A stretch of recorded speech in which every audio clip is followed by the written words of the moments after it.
नमस्कार दर्शकों, आप सभी के समक्ष सीधे जुड़ रहे हैं भारत भूटान सीमांत शहर जयगांव के जेडीए कार्यालय, जयगांव डेवलपमेंट अथॉरिटी के कार्यालय से, जहां पे यहाँ पे कुछ स्थानीय कॉन्ट्रैक्टर जो है यहाँ पे पहुँचे हैं और उनका ये आरोप है कि जेडीए प्रशासन द्वारा हाल फिलहाल में हुए टेंडर प्रोसेस में काफ़ी सारे अनियमितता बताई जा रही है। और इसके खिलाफ आप सभी को बता दें कि कॉन्ट्रैक्टर के समूह द्वारा लीगल नोटिस भी वकील के ज़रिए भेजा गया है और 15 दिनों में ये जवाब मांगा जा रहा है कि जो 14 करोड़ का हाल फिलहाल में डेवलपमेंट कार्य के लिए टेंडर हुआ था, उसमें इन कॉन्ट्रैक्टर का जो बिड है उसे कैसे फेल हो गया, टेंडर कैसे फेल हो गया, बिना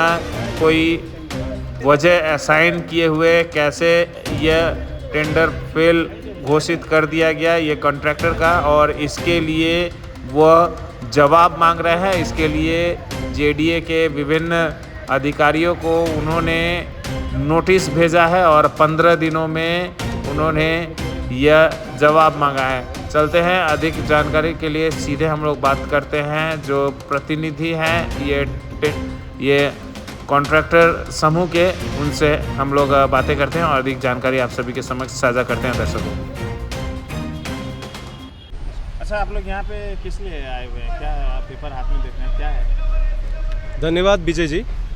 विशेषकर आज हम लोग जयगांव डेवलपमेंट अथॉरिटी में उपस्थित हैं। यहाँ पे जितने भी 1 तारीख को जयगांव डेवलपमेंट अथॉरिटी द्वारा नवंबर 1 तारीख को ऑनलाइन नोटिस दिया गया था। जयगांव के जितने भी विकास कार्य को देखते हुए 14 करोड़ का काम जयगांव के डेवलपमेंट अथॉरिटी द्वारा खोला गया था। तो 1 तारीख को जिस तरह से नोटिस मिला हम लोग को, उस प्रकार से हम लोग ने जयगांव डेवलपमेंट अथॉरिटी के साथ काम करने की इच्छा जाहिर करते हुए हम सभी पेपर होल्डर ने टेंडर जो जयगांव डेवलपमेंट अथॉरिटी द्वारा दिशा निर्देश दिया गया था, उसी दस्तावेज और क्रेडेंशियल के साथ हम लोग ने ऑनलाइन टेंडर जमा किया था।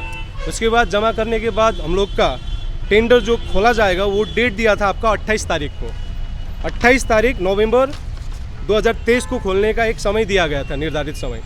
हम लोग जितने भी टेंडर होल्डर थे उसी समय, निर्धारित समय में हम लोग यहाँ पे ऑफिस में जमा हुआ था। उस समय कोई टेंडर यहाँ पे खोला नहीं गया, ठीक है। उसके बाद कंटिन्यू कार्यालय समय में जब खुलता है उस समय कंटिन्यू आके हम लोग अधिकारी से मिले, लेकिन वो टेंडर खोला नहीं गया। एक ही बार में हम लोग को पता चलता है 23 तारीख 12/2023 को पता चलता है कार्यालय से कि टेंडर खोला गया, लेकिन वो कब खोला गया? एक दिन आगे 22 तारीख को। तो ये सब समय, निर्धारित समय में जेडीए द्वारा टेंडर नहीं खोला गया, लेकिन हम लोग को बिना जानकारी देते हुए किसी मूल उद्देश्य से, शायद किसी को फ़ायदा पहुंचाने के लिए, उन्होंने बैक डेट में टेंडर खोला गया। इसीलिए हम लोग ने सब टेंडर होल्डर ने जाके, हम लोग ने कोर्ट में जाके एक लीगल नोटिस एडीएम को, डीएम अलीपुरद्वार को और जयगांव जेडीए डेवलपमेंट अथॉरिटी के एएफओ सर को, उसके बाद द एसडीओ अलीपुरद्वार को, the FO Jaigaon development authority को, the AE Jaigaon development authority को, सबको हम लोग ने लीगल नोटिस भेजा है। अगर ये जो टेंडर फेल जो हुआ हम लोग का पेपर, इसका रीज़न वहाँ पे रिमार्क में दिया गया है AIT फेल, TIA फेल। इसका मतलब टेंडर इनवाइटिंग अथॉरिटी के द्वारा हम लोग को फेल किया गया है। इसका वैलिड रीज़न अभी तक हम लोग को नहीं मिला है। अगर ये वैलिड रीज़न हम लोग को 15 तारीख तक, 15 दिन तक नहीं दिया गया तो हम लोग जाके हाई कोर्ट में इसका प्रोसेसिंग करेंगे और उसको जेडीए अथॉरिटी को बोलना पड़ेगा कि किस रीज़न से हम लोग का टेंडर फेल हुआ है। आप लोग का क्या दावी है?